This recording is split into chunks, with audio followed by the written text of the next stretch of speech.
सकाळी उठल्यावर भरपूर लोक वॉक करतात, तर नॉर्मल चालणं जास्त लवकर तुमचं वेट कमी करण्यास मदत करतं की रनिंग जास्त लवकर मदत करते? आणि लॉजिकल डिफरन्स काय दोघांमध्ये? तसा तर दोन्ही पण नाही.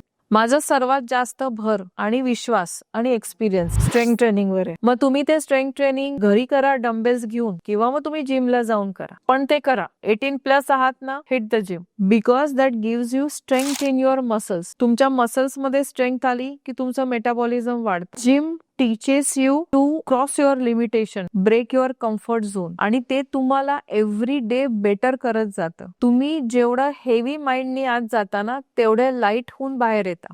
तिथे गेल्यावर कळतं की आपण कुठे उभे आहोत. Wien you pick a dumbbell of 3 kg and Wien you can't lift it, it teaches you की अरे मी 3 किलोचे डम्बेल पण उचलू शकत नाही. Then where am I standing? बरोबर. What strength I have? So gym teaches you to see your limitation, to cross your comfort zone, and it makes you better every day. हे माझं स्वतःचं पर्सनल आणि खूप स्ट्रॉंग ओपिनियन आहे. ज्याचं जे असेल, मला ऐकणाऱ्याचं असेल ते असेल, पण माझं हे मत आहे की जिमला जाणे, वेट लिफ्ट करणे हे प्रत्येकासाठी आवश्यक आहे. आणि जर ज्यांना पोट कमी करायचं असेल ना, त्यांनी हे कार्डिओ वगैरे करून पोट कुणाचं कमी होणार नाही, मी लिहून देते.